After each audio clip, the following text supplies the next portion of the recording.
მოგესალმებით მეგობრებო, ეხლა დღეს რაზეც უნდა ვისაუბრო, მსგავსი თემები მაქვს ძალიან ბევრი ვიდეო მსგავს თემებზე მაქვს ძალიან ბევრი ვიდეო ჩაწერილი.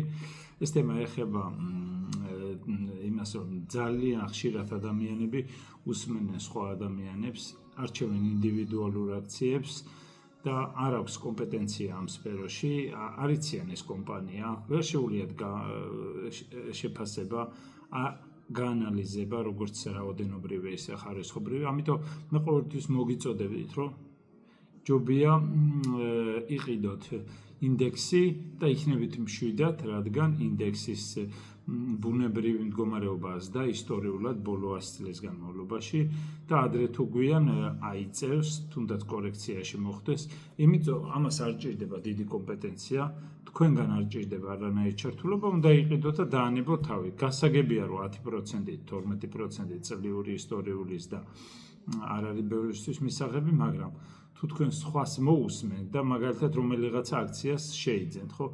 ის აქცია შეიძლება პანიკის დროს, ვარდნის დროს, როგორც დღეს ხდება, საკმაოდ დაიწიოს და თქვენ ამას ვერ გაუძლებთ. თქვენ როდესაც თქვენ თავში არ გაცნობიერებული, გაანალიზებული, შესწავლილი და კარგად არიცით ეს აქცია რას წარმოადგენს, თქვენს პანიკა შეგიპყრობთ, როგორც დღესდღეობით ხდება, ბოლო 1 კვირა, 2 კვირას უპანიკაა ბაზარზე, ვარდებიან აქციები და ზუსტად იგივენაირად თქვენს პანიკა შეგიპყრობთ და შეიძლება დავარდნილიზე გაყიდოთ. და შეიძლება სწორედ გაყიდოთ, შეიძლება არ გაყიდოთ სწორედ, იმიტომ სხვას რო უსმენთ, ხო ვერასოდეს ვერ გეტყვით.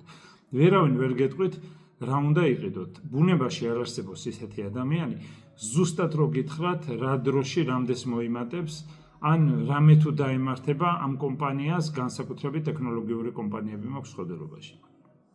ეს ხელოვნური ინტელექტის disruption-ი, ასე ვთქვათ, ხო?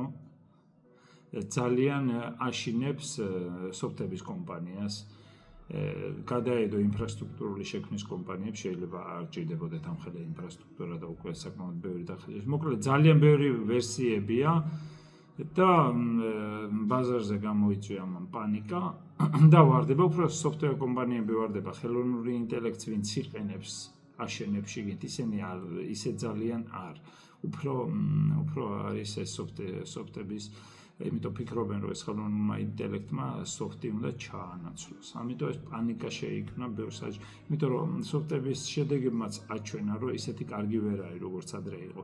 აქედან ეს disruption-ი, რასაც ხელოვნური ინტელექტი აკეთებს, ხო? შეიძლება რეალურიც იყოს და რაღაც დონეზე ზოგიერთი კომპანიისთვის, მაგრამ არა ყველასთვის, მაგრამ როცა ჩვენ ზუსტად არ ხარ ამაში დარწმუნებული და არ იცი, არ გაქვს შეფასებული კომპანია, ძალიან ადვილია აყვე პანიკას. ეს რო არ მოხდეს, იყიდეთ ინდექსი და რას ყოველთვის ინდექსი ადვილი, იმიტომ თქვენ შეიძლება ვიღაცას მოусმინოთ და იყიდოთ, ხო? და რო ვარდება, ისიც კი პანიკაში იყოს ამ დროს და თქვენ გაყიდოთ, არასწორი შეიძლება რაღაც მოგება გქონდეთ. მერე კიდე სხვა იყიდოთ, მერე ესე და მიედმოედოთ. ვერავინ ვერაფერს ვერ გეტყვით ზუსტად. ან თქვენ უნდა შეგელოთ სარკეში დგომა და თქვენ თავთან გადაწყვეტა და მტკიცეთ, რომ იცოდეთ ზუსტად ამ კომპანიას ყიდულობ, ამიტომ და ჩამოწეროთ რატომ ყიდულობთ. ამიტომ. ეს არის ძალიან მაგარი კომპანია, გრძელვადიანი, რასაც disruption-ი ვერ შეეხება თუ ყოველ შემთხვევაში ვერ გაუწევს დიდ წინააღმდეგობას დღევანდელ რეალობიდან გამომდინარე, ეს არის კარგი დიდი კონკურენცია, რაც კონკურენტები ვერაფერს ვერ გაანალიზოთ კარგად, შეაფასოთ კარგად, ვინ მართავს ამას, როგორ განვითარდება, ეს ყველაფერი უნდა დაღეჭოთ. ამის შემდეგ შეგიძლიათ აქციის ყიდვა. თუ არ დაიყიდეთ ინდექსი.